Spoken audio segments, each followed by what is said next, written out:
আসসালামু আলাইকুম দর্শক। ইতিমধ্যে আপনারা দেখেছেন ঢাকা উত্তরায় মাইলস্টোন কলেজের পাশেই এমন একটি ঘটনা ঘটেছে, বিমান দুর্ঘটনা। ইতিমধ্যেই সেটা নিয়ে অনেক তোলপাড় হয়েছে, সোশ্যাল মিডিয়াতে ব্যাপকভাবে আলোচনা ছড়িয়ে পড়েছে। আমরা সঠিকভাবে দায়িত্বরত যারা আছেন এই যে বিমানের প্রশিক্ষণ কেন্দ্রে, তাদেরকে ভালোভাবে যাচাই বাছাই করা হোক। আসলে সেখান থেকে আর কোনো আমরা যেন প্রাণঘাতী যেন না দেখতে পাই। প্রশিক্ষণ কেন্দ্র হয় আপনারা জানেন সচরাচর ভাবে এমন একটা জায়গা যেখানে প্রাণঘাতীর সংখ্যা যেন না হবে। জনগণ যেখানে সবথেকে বেশি, সেখানে এমন কিছু হয় না। কিন্তু হঠাৎ করে কেনই বা এই বিমানটি এখানে এসে এইভাবে ধ্বংস হলো? প্রশ্নটা কিন্তু অনেকের মাঝে জাগছে। তবে সেখানে এখনো ওইভাবে হতাহতর খবর এখনো পাওয়া যায়নি। কি বিমানের কোনো ত্রুটির কারণে এমন একটি ঘটনা ঘটেছে? না পাইলটের কোনো ত্রুটির কারণে আজকের এই দিনটা দেখতে হলো? হ্যাঁ দর্শক, ইতিমধ্যে দেখেছেন সেই ভিডিওটি সোশ্যাল মিডিয়াতে শেয়ার হয়। আর সেই শেয়ারের মাধ্যমে হয়ে যায় এক আতঙ্কের ঝড়। ঢাকায় উত্তরা যারা বসবাস করছেন তাদের প্রত্যেকের মনের ভিতরে একটা হৃদয়ের কম্পন তৈরি হয়েছে। ছাত্রছাত্রীরা কলেজে ক্লাস করছে, এরই পাশে মুহূর্তের মধ্যে এমন একটি ঘটনা ঘটেছে। কেউ তো ভেবেছে যে মনে হয় যে বোমা ফেটেছে, কিন্তু অবশেষে দেখা গেছে যে না, আকাশ থেকে ধোঁয়া বেরোচ্ছে।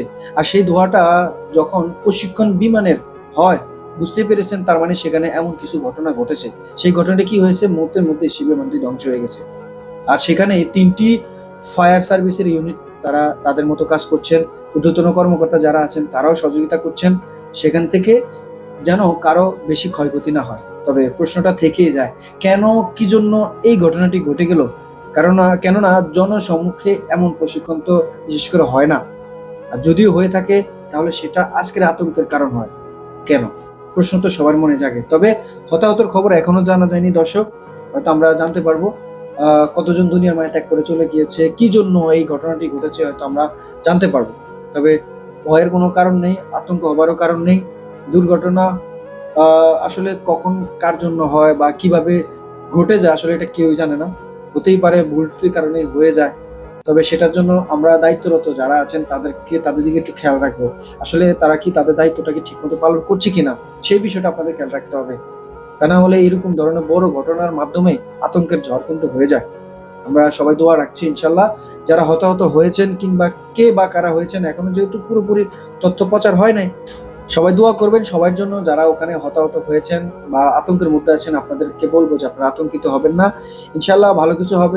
যেহেতু ফায়ার সার্ভিস ইউনিট গুলো ভাইরা কাজ করছেন, সেই সাথে আপনার আরো যারা আছেন ওনারাও কাজ করছেন, সহযোগিতার হার বাড়াচ্ছেন আপনার যাকে যেভাবে উদ্ধার করা যায়।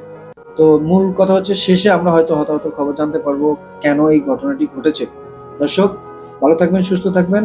আর আপনাদের প্রশ্ন যদি থেকে যায় কিংবা আপনাদের মতামত যদি কোনো কিছু জানার ইচ্ছা থাকে, অবশ্যই কমেন্ট বক্সে কমেন্ট করে আপনাদের মতামতটা জানান।